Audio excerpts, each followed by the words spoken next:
Bonjour et bienvenue tout le monde, bienvenue dans ce tout nouvel épisode du podcast Graines d'investisseurs, c'est Anthony et comme chaque semaine, c'est un plaisir de vous accueillir pour le nouvel épisode. Aujourd'hui les amis, plein de choses. On va découvrir ensemble les secrets de l'ANA.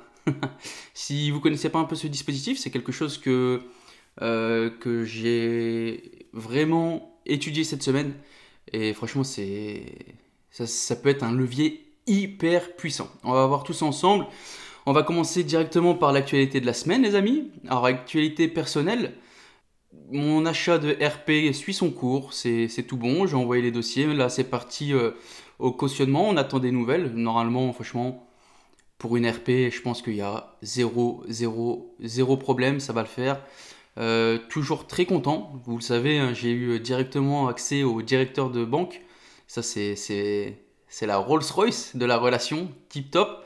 Donc là, je l'ai relancé pour un projet. J'attends de son retour, mais il était plutôt enclin. Donc on verra pour la suite. Ensuite, qu'est-ce que j'ai fait de beau cette semaine? Je suis parti, j'ai bloqué 4 jours. J'ai bloqué 4 jours pour aller faire des visites. Bon, c'était pas la folie au niveau des visites. Pas grand chose. Au final, j'ai rien retenu parce que le prix était pas en adéquation avec ce que je recherchais, beaucoup de travaux, etc. On était au final sur des projets qui dépassaient les fourchettes pour être dans les 10%, etc. Donc, pas ouf, pas ouf. Et je voulais vous dire quelque chose aussi par rapport à. Alors, ça touche vraiment l'immobilier, mais en fait, j'ai un ami qui. C'est plus un conseil que je vais vous donner, mais c'est par rapport à la PNO. Donc, la PNO, c'est une assurance propriétaire non occupant. Et je voulais vous rappeler qu'il est hyper important de prendre une PNO dès le début d'acquisition du bien. Je m'explique. Par exemple, vous achetez un bien en travaux, mais derrière, vous n'avez pas pris cette PNO et bah, vous pouvez vous retrouver embêté. Je vous donne l'exemple de mon ami. En fait, il a acheté un bien en travaux et en fait, il s'est fait fracturer. Donc, l'intérieur, c'est vide, hein, d'accord, il a tout cassé, etc. Mais il y avait tous les matériaux. Et en fait, on essaie de lui fracturer sa porte d'entrée pour rentrer dans le logement, pour prendre tout le matos. Et ben, heureusement, il a eu l'intelligence de prendre cette PNO dès le début et sa porte qui a été fracturée, etc., il a été remboursé. Alors que s'il n'avait pas pris sa PNO et qu'il l'aurait pris uniquement à la date de mise en location, eh ben, malheureusement, il se serait retrouvé à devoir changer la porte d'entrée à ses propres frais. Donc, un conseil, si vous faites des travaux, n'hésitez pas. En plus, une PNO, ça coûte pas excessivement cher, hein, d'accord? On tourne de l'ordre de même pas 10 euros par mois, c'est cadeau. Et en plus, vous pouvez, selon les banques, vous pouvez prendre une PNO qui, pendant la durée des travaux, ne vous coûte rien. Elle vous coûte zéro. Alors vous êtes assuré, mais elle ne vous coûte rien et vous payerez uniquement à partir de la date de mise en location. Donc ça, c'était le petit conseil de la semaine, une info utile, du concret. Donc si vous avez des biens en travaux, n'hésitez pas à prendre cette petite PNO qui coûte, je le répète, pas excessivement cher. Bon les amis, on va commencer directement par l'actualité immobilière de la semaine et il y en a un paquet. Il y en a pas mal. J'ai vu pas mal de choses. Des choses bien, des choses moins bien. On va voir ça ensemble. Alors, première actualité de la semaine. Je ne sais pas si vous suivez les informations, mais on a une personne qui s'appelle Roland. Roland est un octogénaire qui a été viré de chez lui. Il n'a pas été viré de chez lui par la justice, mais il a été viré par des squatteurs. Donc en fait, Roland, pour son histoire, Roland est propriétaire d'une maison qu'il habitait et sa femme est dans un EHPAD et puis il est parti passer quelques jours avec elle. Et à son retour, bam, des squatteurs. Roland ne peut plus rentrer chez lui, donc Roland se retrouve entre guillemets à la rue. Donc situation vraiment compliquée pour lui et en fait son objectif c'était de vendre cette maison pour intégrer l'EHPAD et être avec sa femme.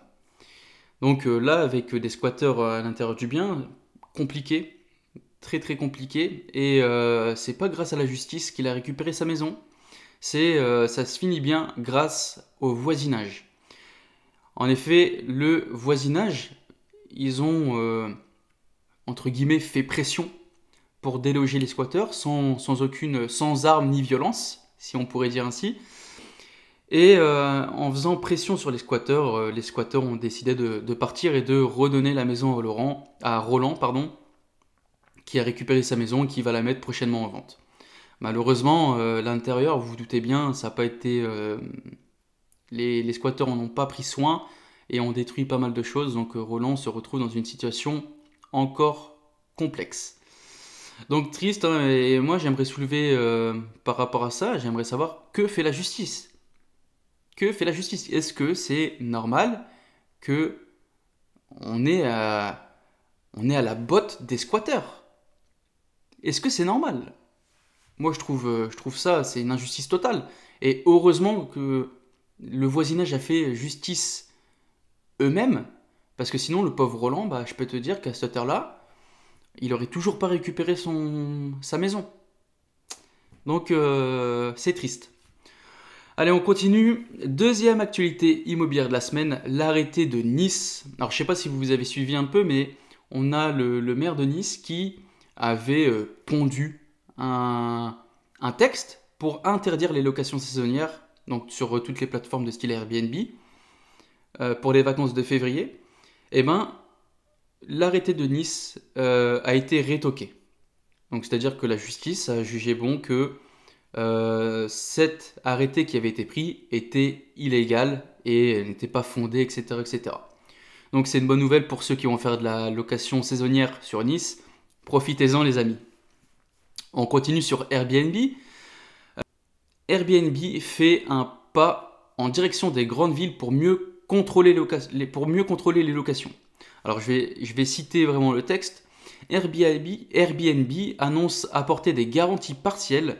Ainsi, la plateforme va veiller à ce que les annonces de logements entièrement loués en courte durée soient enregistrées auprès des autorités locales à Paris, Lyon, Bordeaux. Donc tout ça à partir d'avril ou juin. Et puis dans un second semestre à Lille, Marseille, Nantes, Nice, Strasbourg et Toulouse. Et bien maintenant le truc c'est que si toutes les plateformes jouent le jeu, et ben ça va permettre aux autorités de vérifier que les propriétaires ne dépassent pas les 120 jours de location annuelle. Non, je ne sais pas si vous savez, mais dans ces villes-là, on est limité à 120 jours par année. Et il y avait des petits malins, ou pas, hein, je ne sais pas si on peut appeler ça des petits malins, mais ils utilisent le système comme il est. Il y avait des petits malins qui utilisaient Airbnb pour 120 jours, qui utilisaient une autre plateforme pour 120 autres jours, etc., etc. Et donc tout ça, en fait, c'est fait pour que on harmonise un peu tous les acteurs ensemble et qu'on puisse vraiment contrôler un bien X sur toute l'année pour éviter de dépasser les 120 jours, etc. Bref, c'est pour fliquer. Et en plus, une nouvelle ligne téléphonique permettant aux voisins de signaler toute nuisance sera lancée à partir du second semestre. Bon bah là on est dans on est dans la délation. Et bah écoutez, tous les moyens sont bons pour essayer de fliquer. Hein. Vous savez, les gens, comment dire, si on prend un propriétaire A qui utilise son logement en tant que résidence principale et puis un propriétaire B qui utilise son logement pour faire du Airbnb, bah ça peut faire chier le propriétaire A que bah, le propriétaire B il s'en met plein les poches, tu vois. Et donc, tu vois, tu sens un peu où je veux en venir, ce truc malsain, hein, la délation, enfin, je suis pas fan. Je suis pas fan. Là, autant harmoniser les plateformes, etc. pour contrôler, ouais, par contre, mettre en place une ligne téléphonique pour balancer, hein, clairement, c'est ça, hein, pour balancer, pour faire de la délation. Enfin, moi, je trouve ça, je trouve ça petit. Je trouve ça petit. Bon, on continue. Trêve hivernale. Je vous en ai parlé la semaine dernière ou il y a 2 semaines. Eh ben, ça y est, les amis. la trêve hivernale a été officiellement prolongée. La ministre du Logement, Emmanuelle Wargon, a annoncé début février que la trêve hivernale serait prolongée jusqu'au 1er juin en raison de la crise sanitaire. Bon, je ne vais pas y revenir dessus, je vais vous répéter ce que j'ai dit, mais pour moi, c'est plus du tout une trêve hivernale. On est sur une trêve tout court.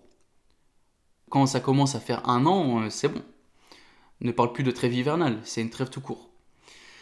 Bref, ça je peux dire que c'est pas, c'est pas cool. C'est pas cool comme info. Ensuite, ces 5 villes où investir avec l'arrivée du Grand Paris selon Le Figaro.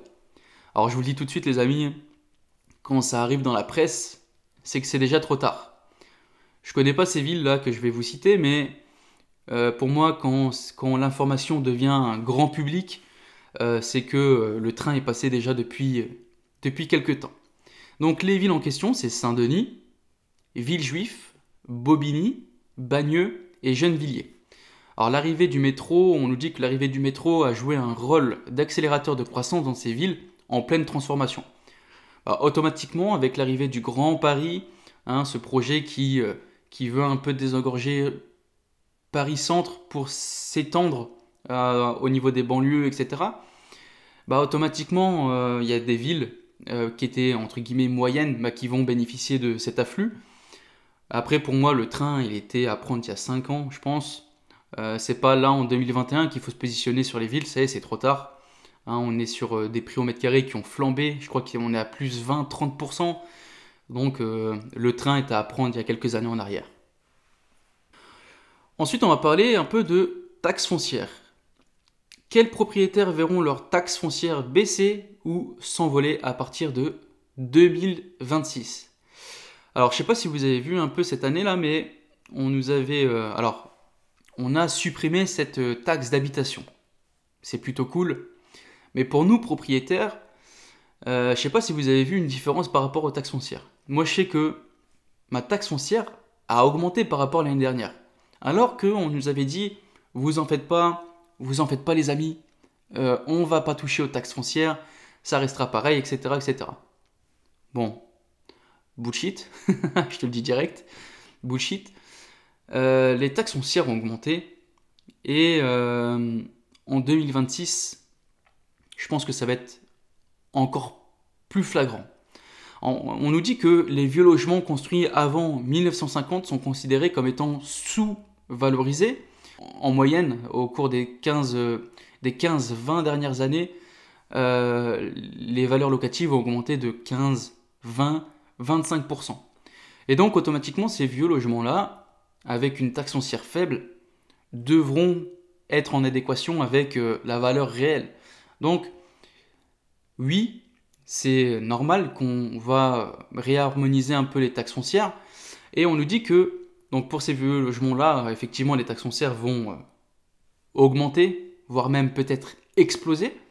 Et en revanche, les immeubles construits dans les années 70, qui sont considérés comme très confortables à l'époque, on devrait voir leur valeur reculer de 16% en moyenne.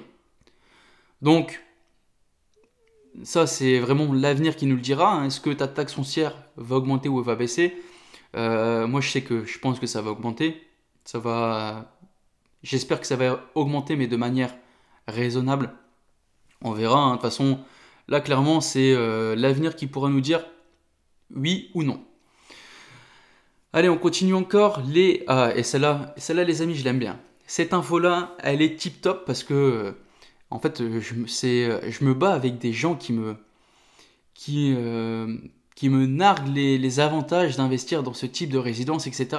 Et tu vas voir que là, je suis quand même bien content. Allez, les propriétaires réclament la reprise du paiement des loyers de Pierre et Vacances. Et, toujours dans le même domaine d'actualité, on a le coup de gueule des propriétaires d'appartements de montagne. Les gestionnaires de résidences touristiques ne payent plus leur loyer à cause de la crise sanitaire. Les propriétaires réclament en urgence leur dû. On pourrait voir une solution courant mars. Pour y remédier, la fédération réclame le paiement immédiat des loyers. Et tout ça grâce à la hausse du fonds de solidarité. Actuellement, le fonds était plafonné à 3 millions et le dispositif va être porté à 10 millions, a annoncé Bruno Le Maire, ministre de l'économie. On nous dit que l'État devrait prendre en charge depuis le mois de janvier 70% des charges fixes, dont les loyers, qui représentent environ 40% pour les grands exploitants. Et tu vois, je suis quand même content de cette news. Alors, je suis pas content pour ces propriétaires-là qui au final se font banane dans l'histoire, ils se font clairement banane. Parce que quand tout va bien, on te dit, quand on te fait signer ce contrat-là, on te dit, ok, bah tu vas avoir quoi qu'il se passe, on va te verser une rente, entre guillemets, on va te verser ton dû tous les mois, peu importe ce qui se passe. Et là, avec le Covid, avec la crise sanitaire, eh ben toutes ces résidences touristiques, elles étaient à zéro. Il n'y avait plus d'activité. Donc, comme par magie, ils se sont dit, hey, fuck, on vous paye plus, on n'a plus de rentrée d'argent. Donc sur le papier, tu vois, ils n'étaient pas honnêtes. Parce que à la base, ils te versent un truc, quoi qu'il se passe, et puis là, avec la crise, ils versaient plus rien. Et je voulais rebondir sur ça par rapport aux gens qui me disent, ouais, écoute, c'est hyper safe, en plus, c'est garanti, etc., etc. Et ben là, tu as la preuve par A plus B que ce type d'investissement-là, c'est de la daube. C'est de la daube, clairement. Déjà, tu te retrouves avec un produit d'investissement qui te rapporte 5-6%. 5-6%, on te fait miroiter que tu vas pas payer d'impôts, etc. Ça, c'est pareil. On repassera. Mais 5-6%, t'imagines? Là, avec la crise, les mecs se sont retrouvés à zéro. Ils ont même plus perçu leur dû. Donc clairement, tu vois, c'est vraiment pas un investissement où tu n'as pas le contrôle, où tu ne gères pas toi-même, où tu as zéro ficelle pour essayer de réguler le truc. C'est un mauvais investissement. Donc toutes les personnes qui se posent des questions, est-ce que je dois aller sur des résidences de services, etc. Non, non, toutes les résidences touristiques, tout ça, c'est de la daube. Tu peux avoir, pour le même prix, tu peux faire un investissement beaucoup plus rentable, sincèrement. Tu peux faire quand je regarde là où j'habite, il y a ce type de résidence et les prix, c'est 150, 160 000. Mais garde ton argent au lieu d'acheter ça, va investir dans un petit studio, va investir dans un petit immeuble. Ça sera beaucoup plus rentable. Donc, j'espère que pour ces propriétaires-là qui vont récupérer leur argent, j'ai un doute, mais à voir. Et je voulais clôturer cette actualité immobilière de la semaine par, on peut dire, une icône. Une icône. Les emblématiques magasins Tati. Alors, si tu es issu de la culture populaire, Tati, normalement, ça te parle, tu vois. Donc, les emblématiques magasins Tati du 18e seront transformés en logements. Et ce symbole de Paris, hein, c'est quand même un symbole vraiment populaire qui était passé dans des clips de rap, etc., etc. Moi, ça me fait... c'est Tonton du Bled. Tonton du Bled, Rimka, énorme. Et on voyait ce Tati dans Paris. Eh ben, ils vont être transformés intégralement en logement à caractère social. Donc tout ça, c'est pour dynamiser Paris, pour essayer d'avoir plus de surface habitable, comment dire, de combattre le problème du logement, etc. Donc, est-ce que c'est une bonne chose? Est-ce que c'est plutôt positif, plutôt négatif? Moi, je pense que c'est plutôt positif, hein, surtout à Paris, dans le 18e, créer de l'habitation, alors que sur le secteur, ça reste vraiment compliqué pour se loger. Je pense que c'est une bonne chose. Après, malheureusement, c'est ce symbole populaire qui est Tati qui en fait les frais. Après, s'il en fait les frais, c'est qu'à un moment, il ne fonctionnait plus. Donc, en soi, que du bon. Comme dit je sais plus qui, rien ne se perd, tout se transforme. Et on fait de Tati des logements. Et puis tu pourras dire, hey, t'as vu? Je suis dans le rayon... J'habite dans le rayon chaussettes. Bref. Bon, aujourd'hui, on va rentrer dans le cœur du sujet. Aujourd'hui, les amis, on va parler de l'ANA. L'ANA, alors déjà, l'ANA, c'est quoi? L'ANA, c'est l'Agence nationale de l'habitat. Je voulais te parler de l'ANA parce que ces derniers temps, je me suis vraiment penché dessus. Je l'ai retourné dans tous les sens, histoire de bien décrypter les avantages, les inconvénients, les petites subtilités, etc. Et franchement, l'ANA, les amis, c'est vraiment pas mal. C'est vraiment pas mal. En fait, l'ANA, ça nous permet ça propose plusieurs solutions aux propriétaires bailleurs. Alors, pas qu'aux propriétaires bailleurs, mais nous, on est investisseurs, donc je vais vous parler vraiment de la partie propriétaire bailleur. Et il propose plusieurs solutions pour les travaux et même au niveau de la location et des déductions fiscales. Vous allez voir, franchement, c'est équivalent, selon moi, c'est équivalent au LMNP. Parce que tu vas voir ce qu'on est capable de faire, c'est dingue, c'est dingue.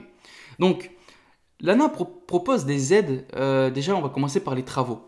L'ANA propose des aides sur les travaux. Il faut quand même respecter plusieurs conditions. Il faut déjà que ton bien il ait plus de 15 ans. Donc, plus de 15 ans au moment où tu déposes ton dossier. Au moment où tu déposes ton dossier. Donc, c'est-à-dire que si ton bien a moins de 15 ans, ça sert à rien, ne monte même pas un dossier parce que il sera rejeté automatiquement. Par contre, plus de 15 ans, t'es OK. Il faut que ce soit des travaux qui sont non assimilables à tout ce qui est de la rénovation, de la construction, de l'agrandissement et qui sont assimilables entre guillemets à de la décoration. Tout ça automatiquement ça ne sera pas pris en compte. Tu dois faire tous tes travaux par des professionnels, logique, hein. Dès qu'on arrive sur des subventions,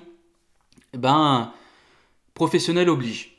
Il faut que ce soit des professionnels RGE, bien sûr. Il faut que les travaux que tu vas faire, ils te permettent d'atteindre l'étiquette D. Alors, franchement les amis, j'en ai déjà parlé de ce diagnostic énergétique. Étiquette D, c'est tout à fait faisable. C'est pas quelque chose d'insurmontable. Normalement, quand tu es au-dessus, c'est passoire thermique. F, excuse-moi, mais F, c'est limite, ta fenêtre elle est ouverte tout le temps, tu vois. Donc étiquette D, très très très simple à atteindre. Il faut que quand tu déposes le dossier aussi, que tu n'aies pas commencé les travaux. C'est pas une fois que tu as fait tes travaux que tu peux réclamer ces aides. Ces subventions-là, elles te sont acquises uniquement quand tu déposes le dossier. En gros, tu déposes ton dossier, on te dit si oui ou non ton dossier est accepté, et si oui, uniquement quand tu as le oui, tu peux commencer tes travaux. Les commence pas avant, te fais pas avoir. Hein, ça serait bête de perdre. Tu vas voir, on peut monter jusqu'à presque 70%.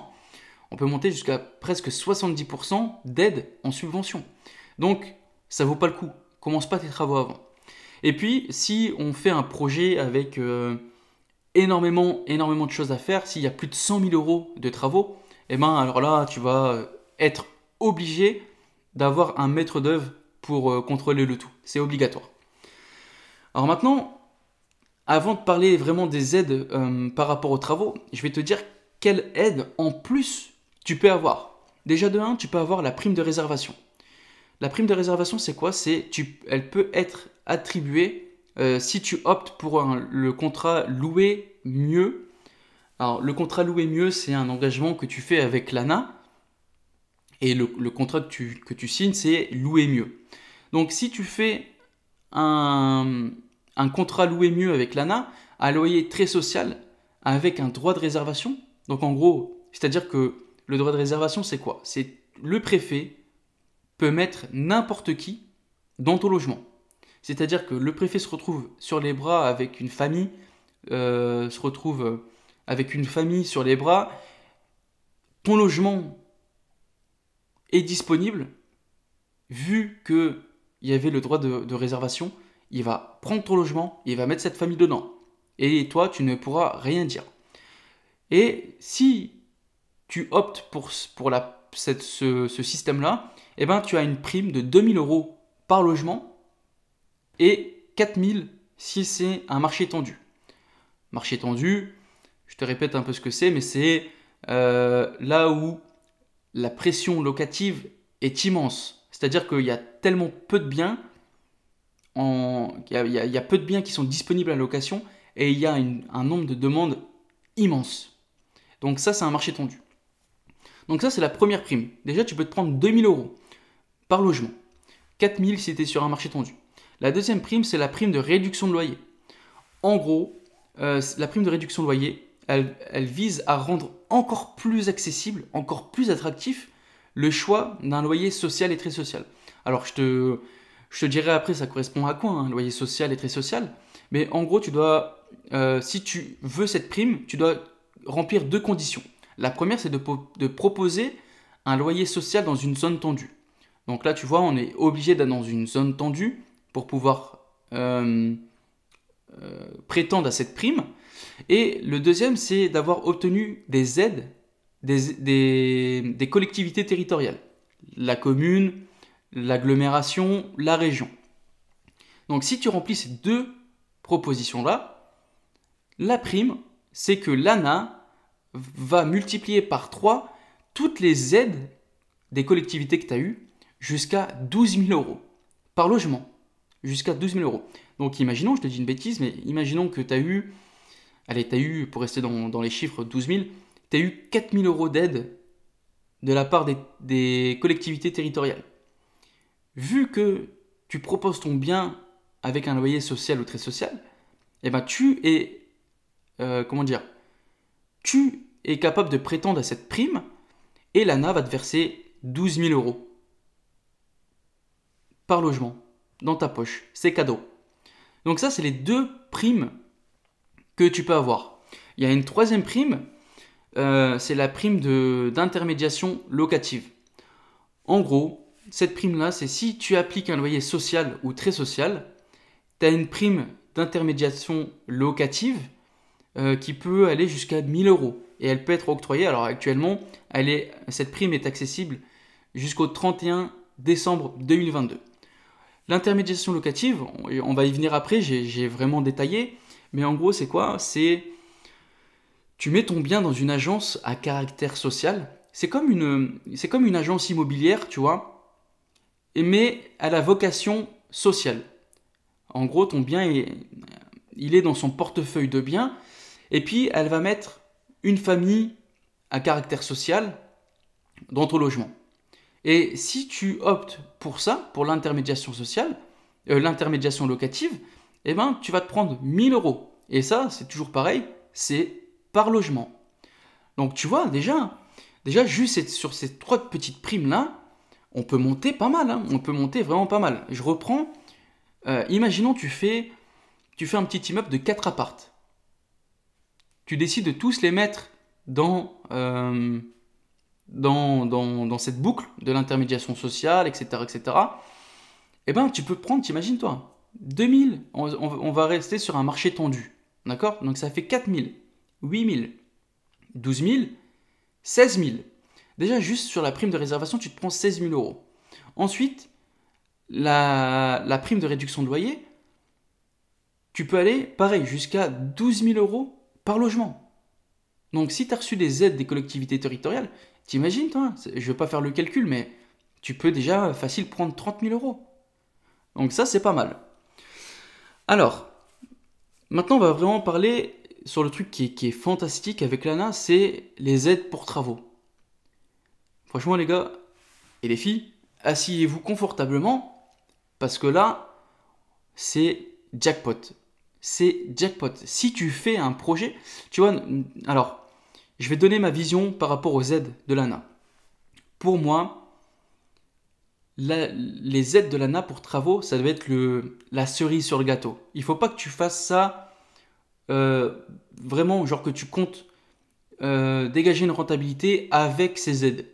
Il faut que tu aies la rentabilité du projet sans compter ces aides. C'est-à-dire que tu montes ton projet de A à Z et puis si tu as les subventions, ben là mon gars c'est jackpot, tu es le roi du pétrole.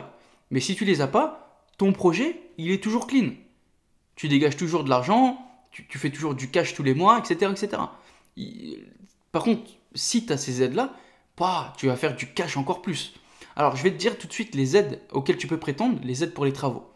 Pour les gros travaux de réhabilitation, c'est-à-dire que ton logement, il est fracassé, il est mort, d'accord? Tu as vraiment, vraiment des gros travaux à faire. Tu peux aller jusqu'à 35% du montant des travaux, hors taxe. Donc, cette aide-là, elle s'appelle l'aide Habiter Serein. Donc, c'est pour un logement qui sera mis en location. Et cette aide, elle va au maximum jusqu'à 350 euros du mètre carré, dans la limite de 28 000 euros par logement. Ça, c'est hyper important à bien prendre en compte. C'est que ces aides, c'est par logement. Donc, c'est pareil. Si tu prends un immeuble de 4 apparts, tu fais 28 fois 4. Donc, c'est hauteur max 28 000. Et puis, on prend 35% du montant des travaux. Deuxième aide que tu peux, c'est les travaux de mise en sécurité et de salubrité. 35%. Donc, l'aide Habiter Sain, c'est pas Habiter Serein, mais c'est Habiter Sain, pour un logement qui sera mis en location. Et là, c'est pareil, c'est 262 euros du mètre carré, dans la limite de 21 000 euros par logement. Tu fais déjà le calcul, tu peux aller 28 000 euros, 21 000 euros sur un logement. Donc, x4, imagine-toi. Et c'est pas fini. Les travaux de rénovation, 25% du prix des travaux. L'aide Habiter Sain, là c'est pareil. On est sur un montant maximum de 15 000 euros pour un logement, donc 187,5 par mètre carré. 25% d'aide en fonction du budget travaux. Et c'est pas fini. Pour des travaux d'amélioration et de performance énergétique, 25% du prix des travaux. L'aide Habiter Mieux Je vais réussir, attends. L'aide Habiter Mieux Sérénité de l'ANA pour les propriétaires bailleurs est au maximum de 187 euros par mètre carré, dans la limite de 15 000 euros par logement. Et en plus de ça, tu peux avoir une prime de 1 500 euros, qui est la prime Habiter Mieux. Quelle que soit l'aide accordée, si les travaux te permettent de faire baisser la consommation énergétique de ton bien, eh ben sache que si tu arrives à réduire cette consommation de 35%, la prime Habiter Mieux peut vous être attribuée en plus. Donc, tu prends un logement flingué, on est sur une catégorie, une étiquette F. Si tu arrives à augmenter de 35% la consommation énergétique, enfin tu arrives à réduire cette consommation de 35%, eh ben tu te prends 1 500 euros en plus de toutes les aides. Dès que tu t'arrives à gagner 35%, 1 500 par logement. Donc 4 logements, t'imagines, ça fait déjà 6 000 balles. C'est vraiment pas mal. Ensuite, on a également, tu vois, je t'ai dit tout à l'heure que dès que tu engrangeais des travaux de plus de 100 000 euros, tu avais besoin d'un maître d'œuvre. Et ben, tu as même là, tu vois, les mecs, ils ont pensé à tout. Tu as même une aide pour l'assistance à maîtrise d'ouvrage. C'est-à-dire que pour pas faire seul au montage du dossier, parce que c'est compliqué, hein, je vais pas vous mentir, le dossier c'est quand même bien chargé, tu dois faire des dessins, etc. Et bien tout ça, tu peux te faire accompagner. Et cette aide, elle peut monter jusqu'à 840 euros par logement. Donc je reprends mon exemple, mais tu fais un immeuble de 4 apparts, ça fait 800, ça fait 1006, ça te fait 3200. 3200 pour un maître d'œuvre, que demande le peuple? Franchement, là, c'est cadeau. C'est un truc de dingue. Et le pire dans tout ça, c'est que c'est pas tout. En plus de ça, on te donne, ça c'est vraiment l'ANA. Donc toutes les aides que je viens de te citer, c'est uniquement à l'ANA. Mais tu peux avoir encore plus d'aides. Les aides derrière où tu peux chercher, c'est la région et la commune. Par exemple, je sais plus si c'est la région ou la commune, mais tu peux. Moi, alors, les aides, elles varient selon les secteurs. Moi, l'exemple que je vais te donner là, c'est dans mon secteur. Dans mon secteur, je peux avoir 20% du montant des travaux si je fais passer mon bien en étiquette D, avec maximum 4 000 euros par lot, pour maxi 3 logements. Donc, t'imagines, tu fais ta rénovation, tu pars sur un immeuble de 4 apparts, tu fais passer tous tes logements catégorie D, bah, tu peux te prendre 12 000 euros en plus. Alors bien sûr, je ne vais pas te vendre du rêve, c'est selon ton secteur, ça c'est à toi de voir, hein. Tu fais tes petites recherches, tu regardes si tu as des aides territoriales de la commune, de l'agglomération, etc. Mais tu vois, on peut gratter de l'argent partout, c'est dingue. C'est dingue. Donc là, si on fait le cumul, tu peux, t'imagines, tu fais 100 000 euros de travaux, on peut potentiellement te rembourser 70%. 70%. Donc imagine juste, sur le papier, toi tu montes ton dossier, tu as trouvé le bien tip top, tu en as pour 100 000 euros de travaux, et sans compter le financement, on tourne à 10%, ça s'autofinance impeccable, tu dégages du cash flow tous les mois. Et puis là, derrière, on te dit, ok, bah sur tes 100 000, il va te rester peut-être 30 000 à charge. 70 000 euros seront subventionnés. C'est pas le jackpot. Franchement, l'ANA, c'est dingue. C'est un outil hyper puissant. Hyper puissant. Et je comprends pas pourquoi c'est pas tellement développé. Alors, peut-être parce que c'est un peu compliqué, etc., etc. Mais derrière, je vous dirais, le jeu en vaut la chandelle. Le jeu en vaut la chandelle. C'est énorme, t'imagines. 70 000 balles dans ta poche. C'est dingue. C'est dingue. Et attends, c'est pas tout. Parce que là, je te parle juste des aides travaux. Mais c'est pas le meilleur. C'est pas le meilleur que... Là, je te réserve un truc, mon gars. C'est dingue. Écoute-moi ça. Là, on va parler fiscalité. C'est pour moi le point hyper sexy, hyper glamour du truc. La fiscalité. Tout à l'heure, je te disais que, ok, donc tu devais t'engager, tu devais faire un contrat louer mieux avec l'ANA, etc. Tu t'es engagé. Alors, tu peux bénéficier davantage. En fait, quand tu fais ce type de contrat, derrière, en fait, il y a une relation gagnant-gagnant. Toi, tu mets à disposition ton logement, et puis l'ANA, de 1, ils vont te financer tes travaux, ou pas, et de 2, en fait, tu vas avoir des déductions fiscales. Je vais te donner le truc.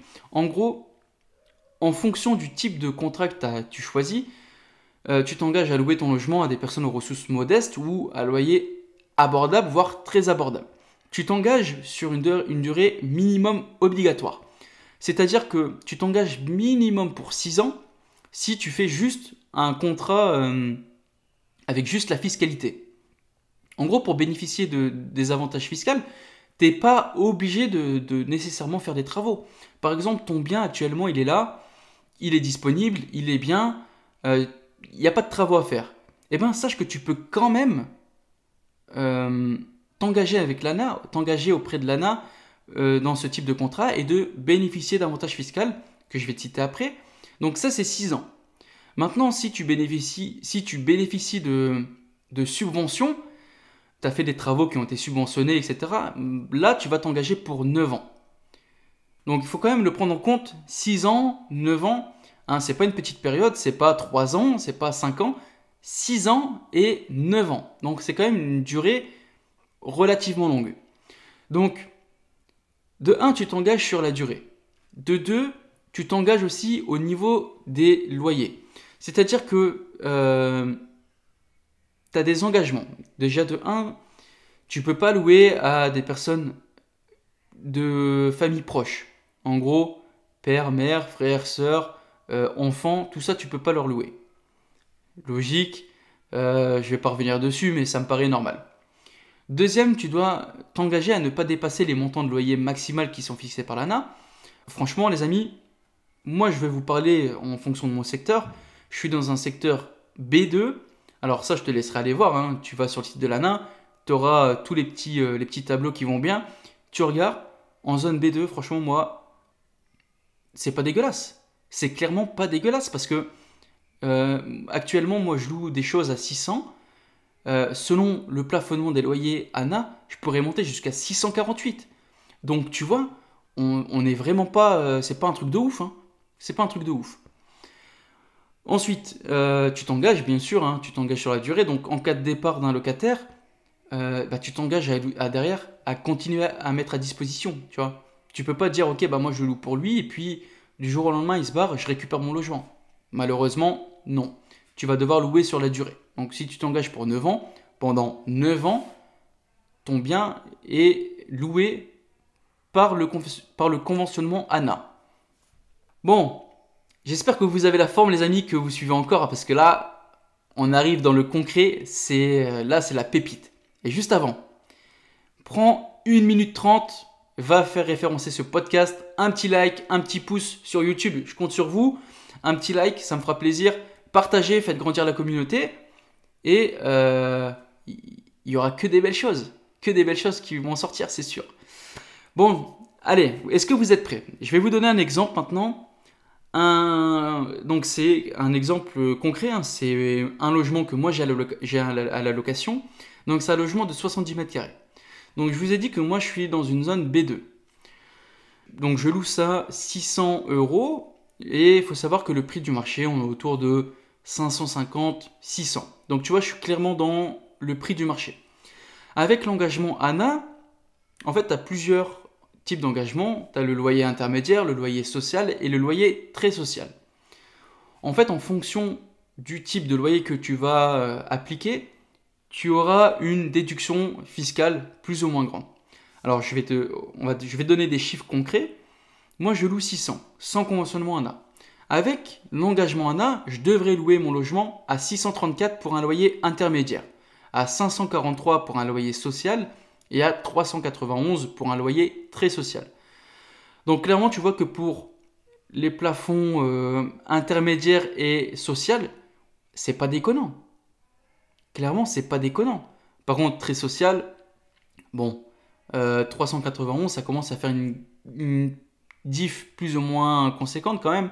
Donc loyer très social, tu vois, moi je passerai. Mais maintenant, on va parler vraiment fiscalité parce que, en fait, en fonction du type de conventionnement que tu choisis, eh ben, la fiscalité, elle va être différente.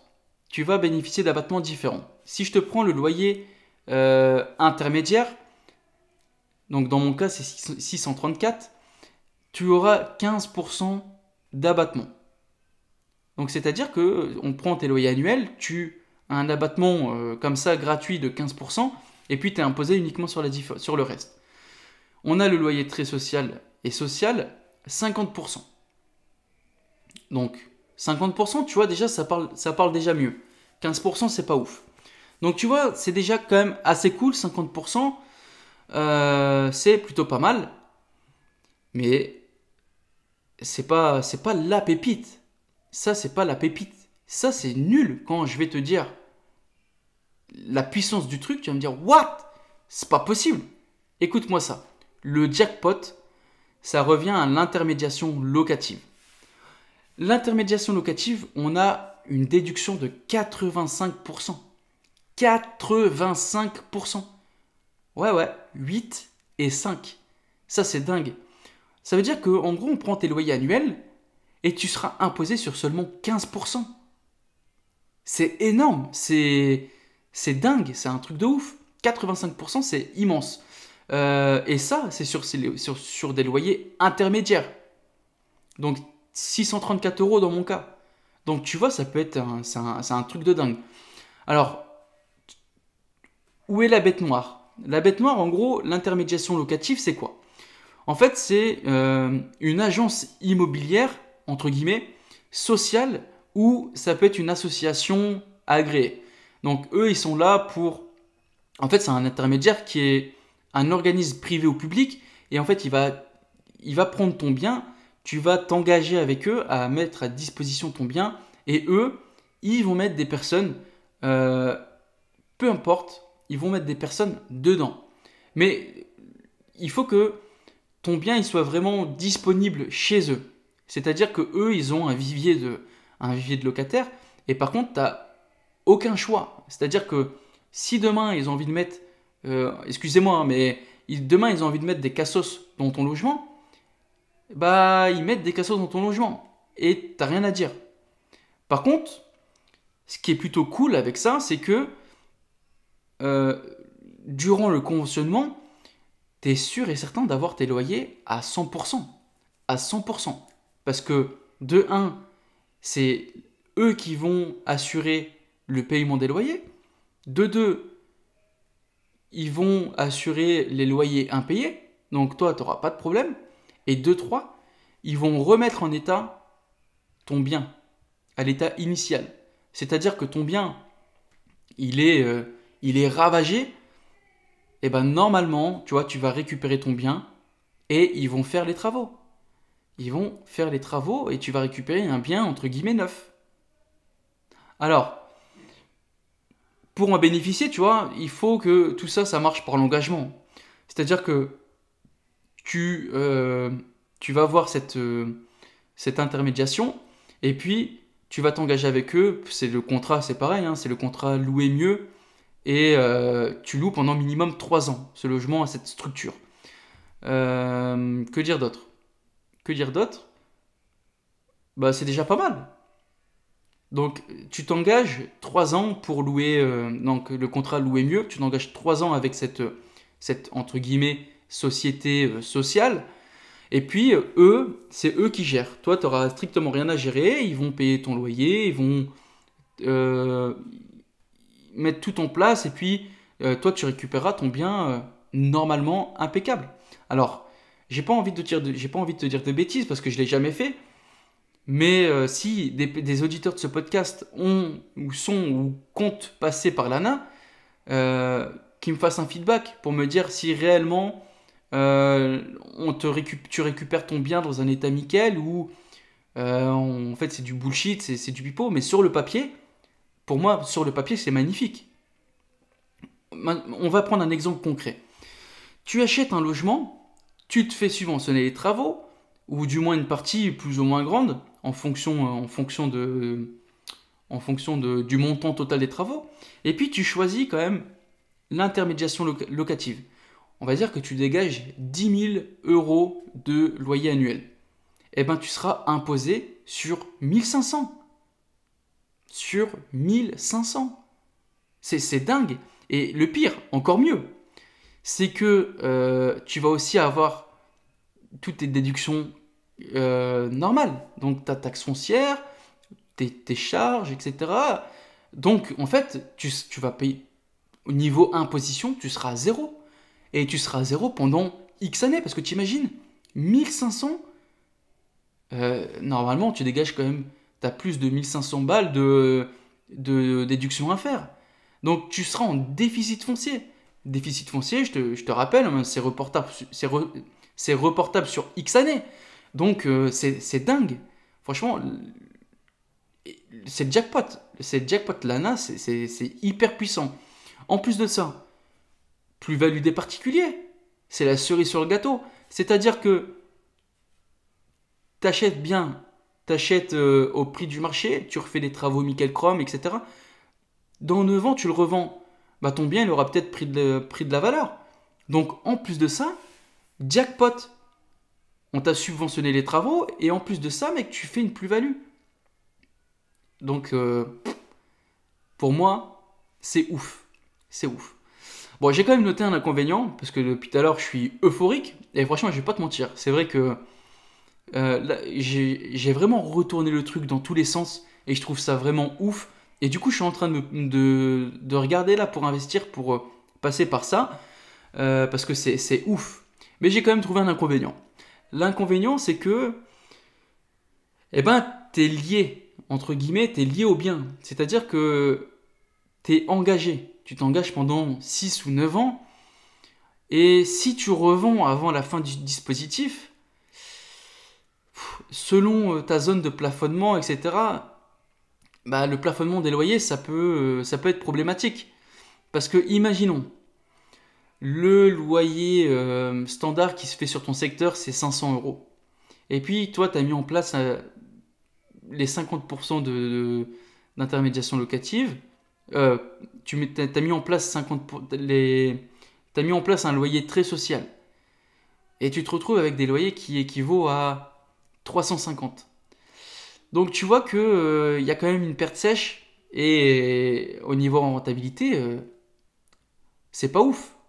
Tu peux pas rivaliser entre des biens qui sont mis en vente avec des loyers des loyers standards.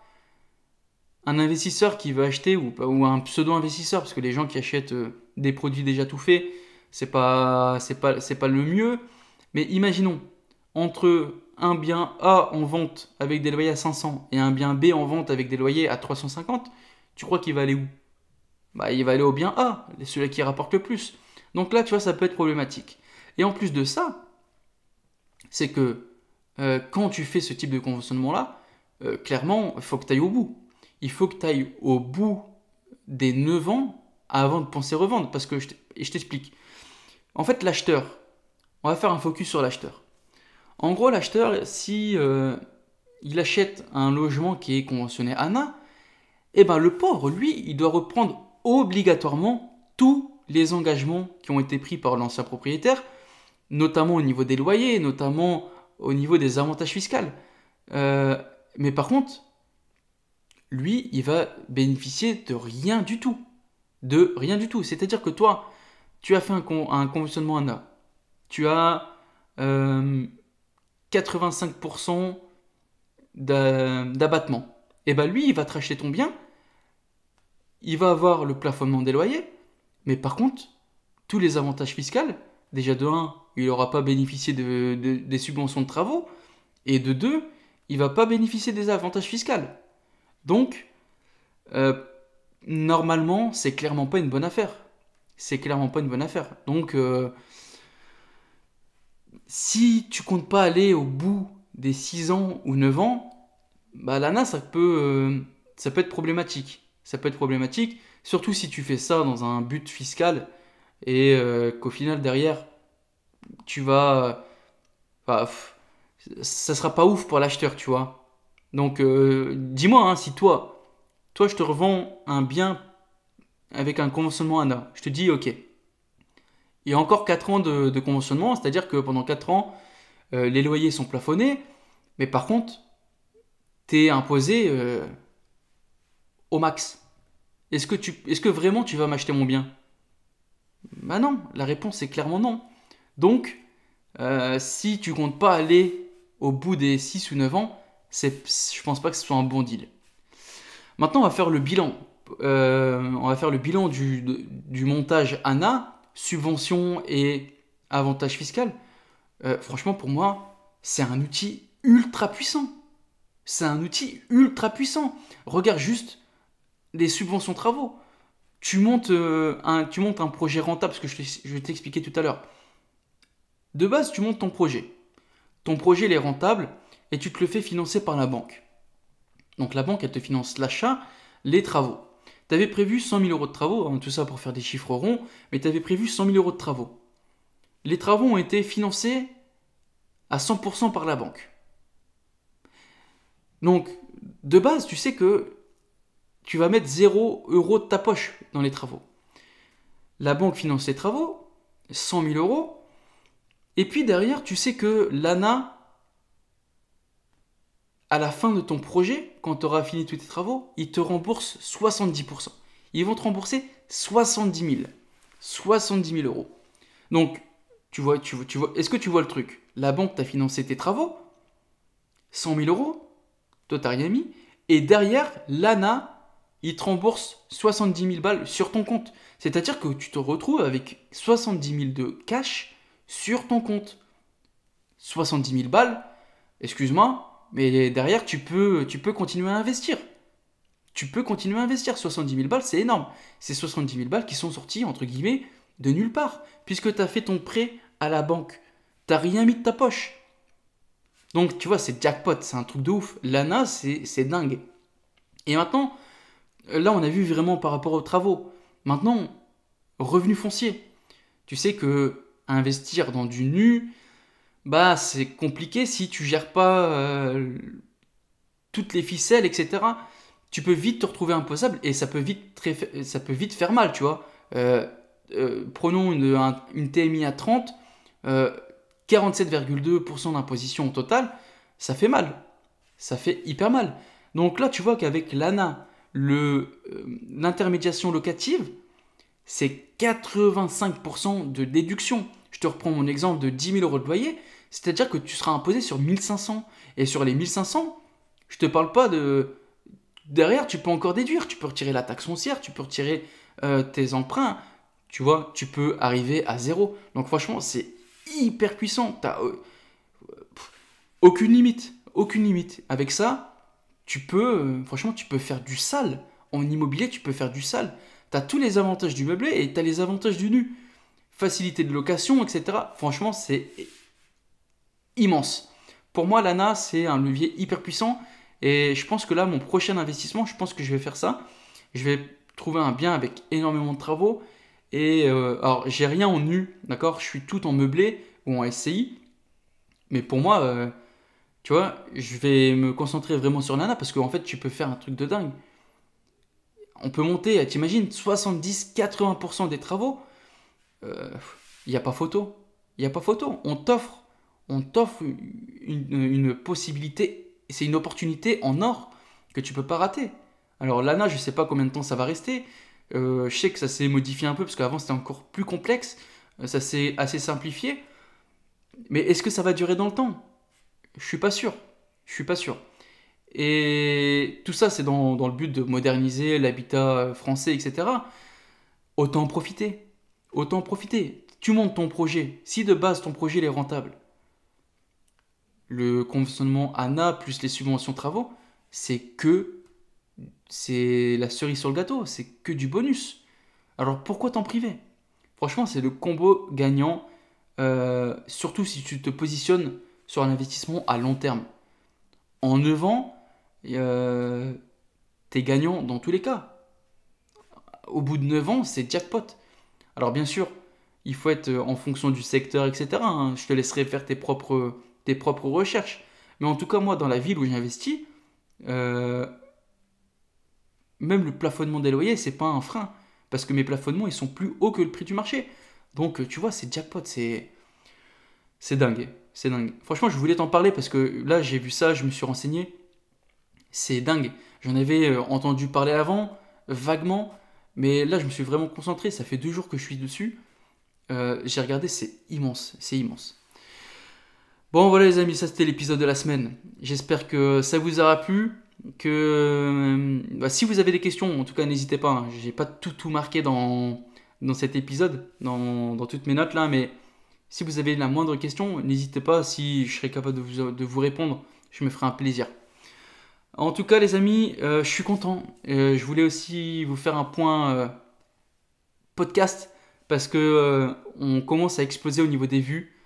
J'ai eu plus 30% de vues par rapport à d'habitude. Ça me fait hyper plaisir. C'est c'est dingue, j'adore. Franchement, j'adore. Ça me fait plaisir que ce soit écouté. Merci encore aussi pour les retours que je reçois sur Insta.